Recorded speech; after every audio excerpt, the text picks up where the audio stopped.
చిచి, ఈ చీర నేను కట్టుకోవాలా? నేను కట్టుకునేది. తప్పమ్మా, అలా అనకూడదు. పెళ్లి రోజున మొగుడు ముత్తైదులతో పంపించిన చీర అది కట్టుకుని పీటల మీద కూర్చోవటం ఆనవాయితీ. అయితే మాత్రం గోరగుడ్డ లాంటి చీర నా బిడ్డ కట్టాలా? ఇటువంటివి మా ఇంటి పని వాళ్ళకి ఇచ్చినా కూడా ఎడం చేతో బయట పారేస్తారు. చూడమ్మా, పెళ్లి కొడుకు తీసుకొచ్చిన పెతానం చీరలో ధర చూడకూడదు, ప్రేమ చూడాలి. అయినా మా కెట్టయి తీసుకొచ్చిన చీర కట్టుకోటానికి పెట్టి పొట్టాలి. బాగా చెప్పమ్మా. అమ్మా, ఏమిటి న్యూసెన్స్? ఈ చీర నేను కట్టుకోవాలా? చిచి, అక్కర్లేదమ్మా. నేను తెచ్చిన చీరలు చాలా ఉన్నాయి, అవి కట్టుకో. బయట పారే. మావా, మొదటి తప్పు అయిపోయింది. ఇంకా 2 తప్పులకి ఛాన్స్ ఉందలుడు. అమ్మా, అల్లుడు గారికి అలక సంబరం. మీ మర్యాదలు నచ్చలేదని అతను కాశీ వెళ్ళిపోతున్నారనో ఆచారం. బాబు నాయన వెళ్ళొద్దని అత్తమామలు అతన్ని బ్రతిమాలుకోవాలి. ఏమిటి, పిలిచి పిల్లనిస్తానంటే కాశీకి పోతానంటాడా? పోతే పొమ్మనండి. అతన్ని బ్రతిమాలవలసిన కర్మ మాకేం పట్టలేదు. అది నిజం కాదు, ఇది నిజం కాదు. ఊరికే ఆచారం కోసం, ముచ్చట కోసం. ముచ్చట కోసం, ఆచారం కోసం మా అభిమానాన్ని మేము చంపుకోలేం. మేం బ్రతిమాలన్నాం అంతే. మావా, 2వ తప్పు కూడా అయిపోయింది. ఇంకా ఓ తప్పు ఛాన్స్ ఉందిగా. ఓం ధ్రువంతే రాజా వరుణో ధ్రువంతే వో బృహస్పతి ధ్రువంతయుంధ్యశ్చాగ్నిశ్చ రాష్ట్రం ధారయతాన్ ధ్రువం దేవీం వాచమదయంత దేవాః తాన్ విశ్వరూపా పచవో వదంతే జేనుర్వాగస్మానుపతుష్టుతేతో సుముహూర్త. బాబు, ఈ గణపతి మీద అక్షింతలు వేయండి. అలాగే. గృహంతో సుముహూర్తమస్తు సుప్రతిష్ఠితమస్తు అయం ముహూర్త సుముహూర్తోస్తు. ఓం పుణ్యాహం దీర్ఘవాజురస్తు.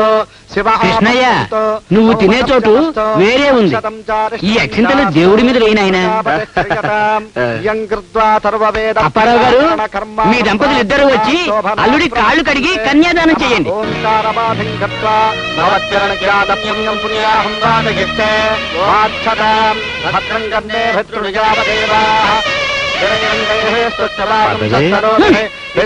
ఏమనుకుంటున్నారు? ఒకళ్ళు నా కాళ్ళు కడగాలే గాని ఇంకొకళ్ళ కాళ్ళు కడగడం ఈ రమణమ్మ జీవితంలో జరగని పని. అది కాదే, అత్తకాళ్ళు అల్లుడు కడగడం కాదు, అల్లుడు కాళ్ళే అత్తమామలు కడగడం ఆచారం, పద్ధతి. మార్చుకోండి ఈ పద్ధతులు.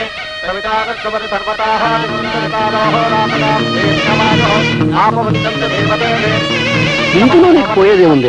నువ్వు నీళ్లు పోయి నీ తరఫున నా తరఫున వాడి తరఫున కూడా నేనే కాళ్ళు కడిగేసుకుంటా. ముహూర్తం దాటిపోతుంది, త్వరపడాలి. చూడకొచ్చి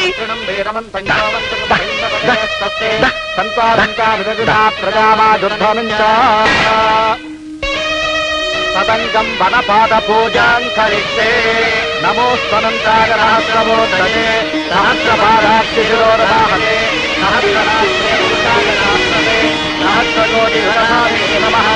నమో బ్రహ్మణ్యదేవాయ ఓ బ్రాహ్మణహితాయ జగద్హితాయ కృష్ణాయ శ్రీ గోవిందాయ నమో నమః. వరపాదత్వయోః హరిద్రాకూరం సమర్పయామి. బాగా చల్లుకో, వచ్చే జన్మలైన మనిషిగా పుడతాం. త్వరగా 3 కట్టించేవయ్యా, నా 3 అయిపోయాయి. 3 ఏమిటండి, నా సంభావన 4 అయితేను. 3 అయిపోయింది నాకు, నీ 4 కాదు 40 ఇస్తాను. తాళి కట్టించు, భజంత్రీలు కొట్టించు. అలాగే, భజంత్రీలు వాయించండి, గట్టిగా ఇంకా గట్టిగా వాయించండి.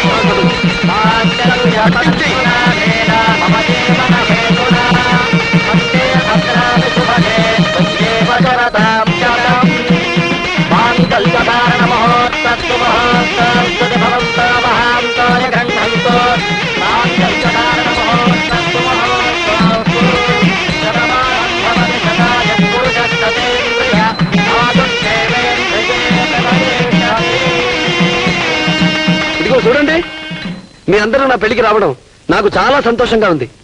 పెళ్లి తంతులన్నీ బ్రహ్మాండంగా జరిగాయి, కానీ అసలు తంతు మిగిలిపోయింది.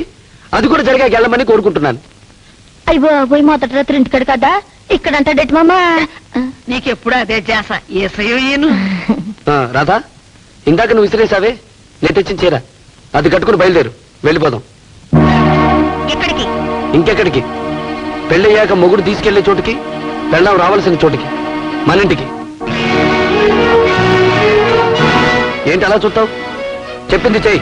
ఏమిటి అది నీ ఇంటికి ఎందుకు వస్తుంది? అది నా పెళ్ళం గనక. అమ్మా ఏమిటిది నువ్వు చెప్పింది ఏమిటి? అతను ఒప్పుకున్నదే చెప్పాను. ఏ ఒప్పుకున్నాను? ఈ ఇంటి అల్లుడుగా ఈ ఇంట్లోనే ఇల్లరికం పడుంటావని. ఇల్లరికమా? హ, నాకేం కర్మ. కావలిస్తే నువ్వే వచ్చి నా ఇంట్లో పడుండు. అల్లుడరికం. ఏమయ్యా మాట్లాడవే. అదే ఏదో చిన్న. ఏమిటి చెప్పు. నువ్వన్నది అతనితో చెప్పాను. అతను నువ్వన్నది నువ్వు ఒప్పుకోనంటే నేను బతిమాలలో ఒప్పుకోలేదని నీతో చెప్పడం నేను మర్చిపోతానేమో అని వీడితో చెప్పాను. వీడు మర్చిపోయాడు.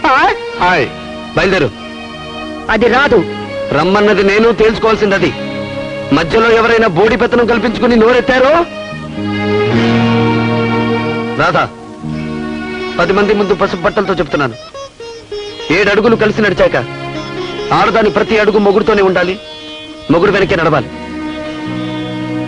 ఈ మంత్రాల అర్థాలు నాకు తెలియవు గాని తన మనస్సు, సుఖం, బ్రతుకు 3 ముళ్ళుగా మెడలో కట్టిన మొగుడు రమ్మంటే కదల నాడది రేపు తప్పు తెలిసాక ఏడ్చి మొత్తుకున్నా ఏడుపే మిగులుతుంది.